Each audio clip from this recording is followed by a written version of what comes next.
दोस्तों, middle east की report में आपका स्वागत है। आज है 15 मार्च 2026 और आप देख रहे हैं middle east big news show. इस शो में आज आपको दिखाएंगे गजा में सीजफायर के बावजूद खूनी खेल, वेस्ट बैंक में ईरान जंग की आड़ में नस्ली सफाई की साजिश, तुर्की के सदर अर्दवान का इजराइल पर सख्त रुख, ईरान और लेबनान के लिए उठाई आवाज, बाब अल मंदेब की घेराबंदी का खतरा, हूथी कमांडर बोले बंद करेंगे समुद्री रास्ता, ईरान का बड़ा ऐलान, हुर्मुज का रास्ता सबके लिए ओपन सिवाय अमेरिका और इजराइल के, ट्रंप बोले अब कई मुल्कों के वॉरशिप आएंगे स्ट्रेट ऑफ हुर्मुज, ईरान के हमलों को यूएई ने बताया दहशतगर्दाना हरकत, ईरान ने किया यूएई से इंतकाम लेने का ऐलान, सऊदी अरब पर मिसाइल और ड्रोन्स की बारिश, ईरान का दावा अमेरिका अपने ड्रोन से ईरान को फंसाने की कर रहा साजिश, यूक्रेनी सदर जेलेंस्की का सनसनीखेज दावा, रूस अब ईरान को कर रहा है शाहिद ड्रोन्स की सप्लाई, कहा अब हम गिराएंगे ईरानी ड्रोन, मक्का से आई अच्छी खबर, अब मस्जिद अल हरम के अंदर होगी सर्जरी, जायरीन को आए हार्ट अटैक का इलाज करने के लिए बनाई गई डॉक्टरों की लंबी चौड़ी टीम। शुरुआत करते हैं इस शो की ईरान की जंग की खबरों से पहले कुछ उन खबरों को लेते हैं जो हर रोज पीछे रह जा रही हैं। गजा पट्टी में जारी इजरायली हमलों में 3 और फिलिस्तीनी मारे गए हैं। ये वाकया ऐसे वक्त हुआ है जब अक्टूबर से लागू सीजफायर को इजरायल लगातार तोड़ने की कोशिश कर रहा है। ये ताज़ा वाकया सैटरडे को हुआ है। फिलिस्तीनी रिपोर्ट्स के मुताबिक गजा के सेंट्रल हिस्से में मौजूद मगाजी रेफ्यूजी कैंप के मशरकी इलाके में इजरायली फौज ने गोलीबारी की, जिसमें 54 साल की एक खातून अस्मा हुसैन अल शहीदी की मौत हो गई। इससे पहले साउथ गजा के खान यूनिस में अल अमल मोहल्ले के पास एक पुलिस चेक पोस्ट पर इजरायली बमबारी हुई, जिसमें 2 और फिलिस्तीनियों की जान चली गई। इन हमलों से साफ जाहिर होता है कि सीज फायर के बावजूद इजरायली फौज गजा के अलग अलग हिस्सों में अपना जुल्म जारी रखे हुए है। मैंने मरने वाली खातून का नाम इसलिए बताया ताकि दुनिया जान सके कि इजराइल जिन्हें मार रहा है उनमें अब भी औरतें और बच्चे शामिल हैं। बढ़ते हैं आगे। जब पूरी दुनिया का ध्यान ईरान के खिलाफ अमेरिका और इजराइल की जंग पर लगा हुआ है, ऐसे वक्त में इजराइल की कब्जे वाले वेस्ट बैंक में यहूदी कट्टरपंथी उग्रवादी सेटलर्स की तरफ से जुल्म और तशद्दुद में जबरदस्त इजाफा हुआ है। फिलिस्तीनी हेल्थ मिनिस्ट्री के मुताबिक इस महीने की शुरुआत से अब तक यहूदी सेटलर्स के हमलों में 6 फिलिस्तीनी शहीद हो चुके हैं।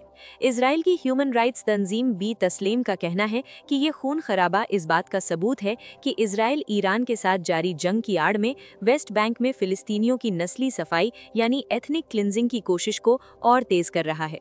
जरा तसव्वुर कीजिए, 6 सेटलर मारे गए होते तो क्या होता, एक नई जंग छेड़ दी गई होती सिर्फ एक सेटलर के मारे जाने पर भी।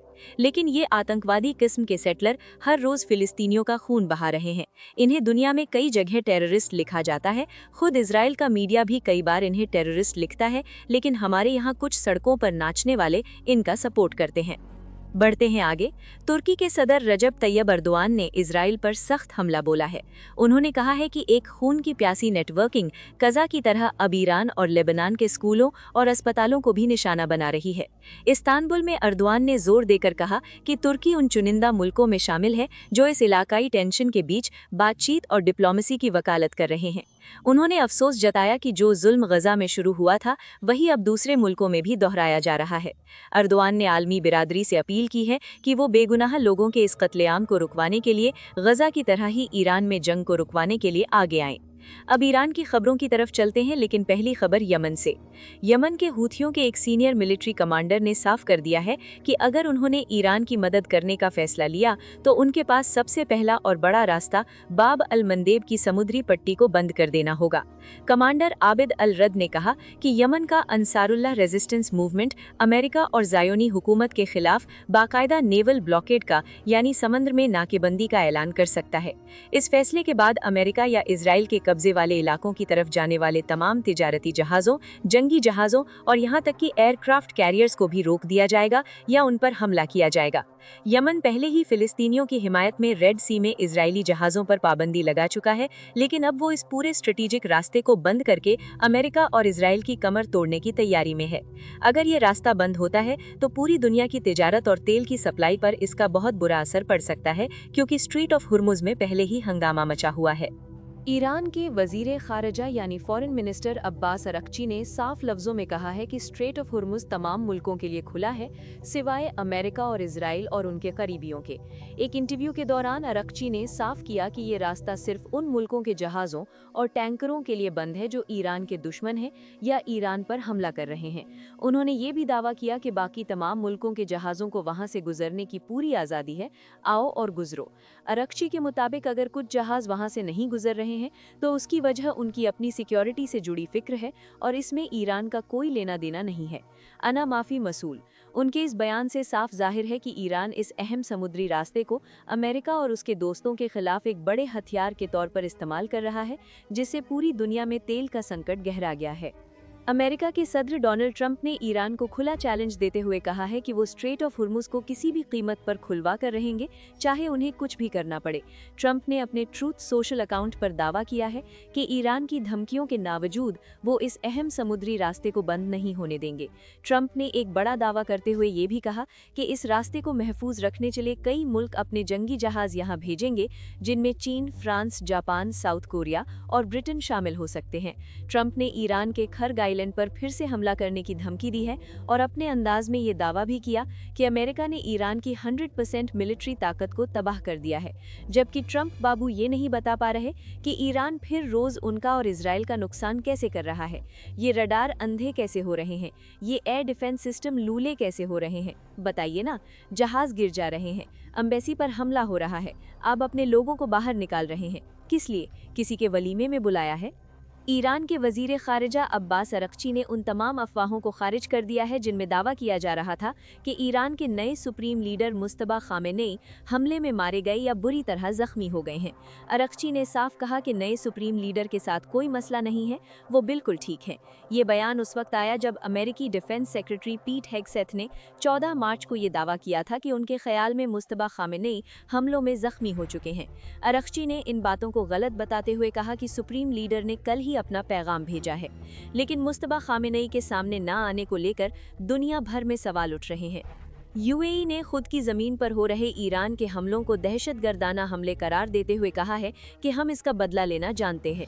यूएई के प्रेसिडेंट के सलाहकार अनवर गारगाश ने सैटरडे की देर रात लिखा कि यूएई हिफाजत करने की ताकत रखता है, लेकिन हम अभी भी अक्ल और समझदारी को तरजीह दे रहे हैं।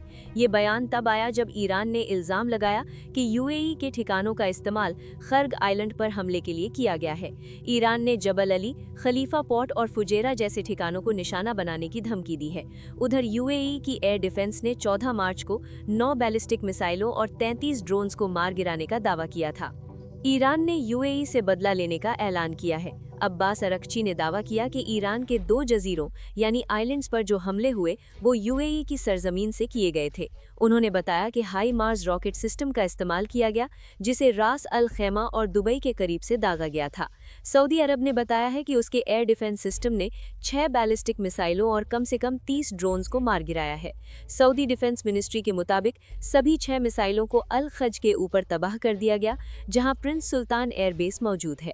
आईआरजीसी ने इन हमलों में हाथ होने से इनकार किया है और इसे फॉल्स फ्लैग ऑपरेशन करार दिया है। ईरान का कहना है कि दुश्मन ताकतें ईरान के शाहिद 136 ड्रोन की नकल यानी अमेरिका के बनाए हुए लोकास ड्रोन का इस्तेमाल कर रही हैं ताकि इल्जाम ईरान पर डाला जा सके। यूक्रेन के सदर ज़ेलेंस्की ने दावा किया है कि रूस अब ईरान को शाहिद ड्रोन सप्लाई कर रहा है ताकि वो अमेरिका और इजराइल के खिलाफ इस्तेमाल हो सके। ज़ेलेंस्की के मुताबिक यूक्रेन के पास इन ड्रोन्स को मार गिराने का अच्छा तजुर्बा है, इसलिए गल्फ के मुल्कों ने यूक्रेन से मदद मांगी है। ईरानी लोगों का जज्बा नई इबारतें लिख रहा है।